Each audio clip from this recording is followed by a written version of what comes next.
What's up everybody and welcome back to the channel. Busy working our way through Act 2 of Call of Duty Modern Warfare 3 Zombies. We're looking at the only tier 4 mission today. This one's called Heist. Let's go. Relatively straightforward mission here, but essentially we have two objectives to accomplish. The first one being that we need to complete an ether extractor contract, which is one of the contract types that you can find on the map once you deploy.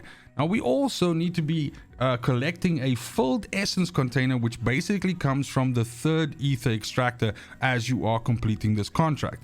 Now, the ether extractor contract is one of the more difficult ones, I would say. It's usually the one where guys, message me and say, this shit is impossible to do. And that's because of two reasons, really. First of all, you have a timer component to it, which is really not affordable in any way. You actually have to rush and you actually have to be putting pedal to the metal to complete it in that time. And secondly, while you are trying to do this shit, you are fighting what I consider to be the more difficult enemies in zombies. Not actually the zombies, but the mercenaries, because they can be so fucking spicy and sort of erratic with their aim. Sometimes you're standing right in front of them and they're not landing any shots, and then sometimes a shield guy will fucking murder you from across the map with an Onetti.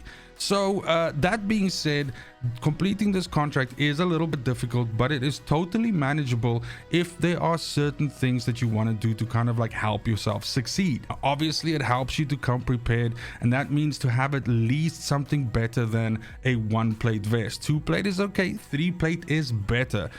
A self-revive can also help you if you do get into a little bit of a bad situation. Bad things can happen during this contract, like for example, as you are moving from ether extractor to ether extractor, sometimes you can get bogged down while you are fighting these mercenaries. And these ether extractors, when you activate them and they essentially explode, they also do like a sort of like a wash damage where this explosion sort of like goes over the area, and sometimes that can also deal just enough damage to you to put you into danger from getting one tapped by one of these mercenaries.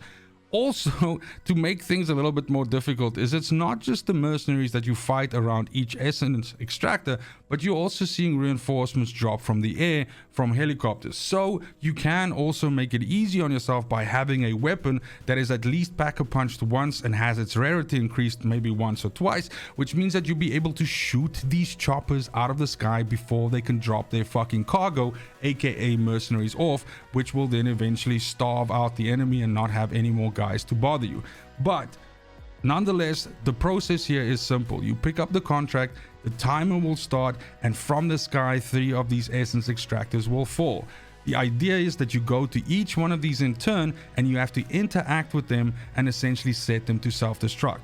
They usually have between 4 to 6 mercenaries around them that protect them, and you have mercenaries that also drop in by chopper to reinforce those positions. So speed is of the essence. You need to be moving from extractor to extractor and killing these mercenaries and making sure that you essentially thin them out, so as you are trying to interact with the essence extractor, you're not getting killed and downed by these guys.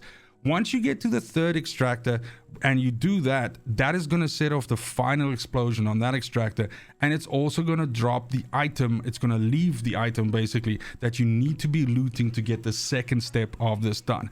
Now, if you fail this mission and for example you only blow up 2 of the extractors, only 1 of the extractors or anything like that, this final item will not be available. So you actually have to successfully complete the contract, which you in any case have to do to get the first sort of credit, but you have to be doing that to get the second that item to drop and to get the credit for the second requirement of the mission. Nonetheless, this is super doable, and I would suggest that you use a highly mobile weapon. It's often tempting to come in with stuff like LMGs and things like that because these really help against zombies, but in this particular case, this mission really does award you with being nimble and fast and moving in between and having something that can possibly drop these enemies in 1 or 2 or 3 shots. So something like a super strong AR, a marksman rifle, battle rifle, anything like that, something that you can be accurate with, is really going to help you accomplish this quite easily. Nonetheless, once you've done both of these 2 objectives, the mission is done and dusted. That also means this video was done and dusted. Thank you for watching. I appreciate you. Go on and let me know if you struggled with this mission. This is one that I actually had quite a few people reach out to me and say, hey man, is there like a trick to doing this? Is there like an easier way to do it? And not really. Your biggest problem here is you cannot slow down because you have to beat this timer, and as mentioned, the time that you are awarded really is not all that allowing for you to waste any time, so you actually have to push and go. Other than that, it's just super important to me that you have a fantastic morning, afternoon, evening, wherever you are in the world. Until next video, fucking cheers.